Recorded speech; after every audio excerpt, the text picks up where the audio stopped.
Niwashukuru ndugu waandishi wa habari, vijana na online TV. Kwa kweli sasa hivi ndio vijana wengi wanaangalia na wananchi wengi wanatumia hizo. Kwa hiyo ni nafasi nzuri ya kufanya Wazanzibari na hasa wananchi wa mkoa wa Mjini Magharibi kuelewa mambo yanayoendelea katika mkoa wao. Ni kweli kwamba leo asubuhi tumepokea taarifa ya watu wawili, wanaume wote kwa kweli ni kama umri unalingana, wanakadiriwa kuwa na miaka kati ya 30 na 35. Mmoja maeneo ya Welezo, lakini mwingine maeneo ya Mbuzini, wamekutwa wakiwa wamekufa huko pembeni ya barabara.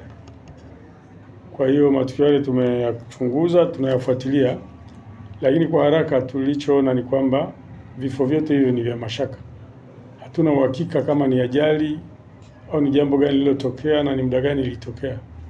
Kwa hiyo tunaendelea kufanya uchunguzi wa matukio yote hayo mawili, tutapata jibu halisi baada ya uchunguzi kukamilika. Kwanza wito wangu ni kwanza ni kuwashukuru wananchi.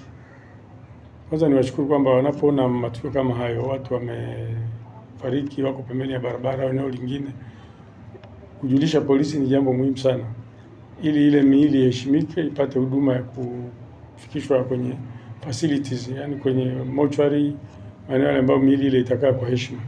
Kwa hiyo niwashukuru wananchi walitoa wao hizo taarifa. Lakini lingine niseme tu kwamba tunapokuwa kwenye barabara hizi au inapokuwa usiku, kama umetoka kwenye kinywaji au umetoka eneo lingine lolote lile, ni usiku uko peke yako, kuwa mwangalifu. Kuwa mwangalifu kwa sababu usiku kuna magari, kuna mambo mengi yanatokea. Na ujitahidi pia ndugu jamaa wajue uko wapi, unakwenda wapi. Najua usalama unaanzia kwako wewe mwenyewe. Kwa hiyo uangalifu na kujua muda gani unaenda wapi, uko na nani, ni kitu muhimu sana.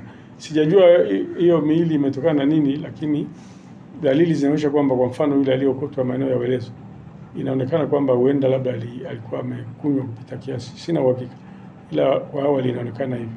Sasa huwezi kujua nini kimetokea. Kwa hiyo umakini tu wa kujua kwamba usalama wako uko kwako wewe. Yaani wewe usalama wako ni wewe kwanza, ujijue kwamba uko salama. Leo tarehe 19 mwezi wa 5 mwaka 2025 na majira saa 3:15 za asubuhi tulipokelewa mwili wa marehemu. Huu mwili umeletwa na askari polisi kutoka kituo cha polisi Mwera. Huyu marehemu wameokotwa maeneo ya Amani kwa Bori, maeneo ya Amani kwa Bori pembezoni mwa barabara katika mtaro wa maji. Huyu marehemu ni mwanamume, hajulikani jina wala anapoishi, na anakisiwa kuwa na umri wa miaka 35 hadi 40. Mpaka muda huu hajatokea ndugu wala jamaa aliyekuja kumtambua, na bado tumemhifadhi katika chumba chetu kuhifadhia maiti.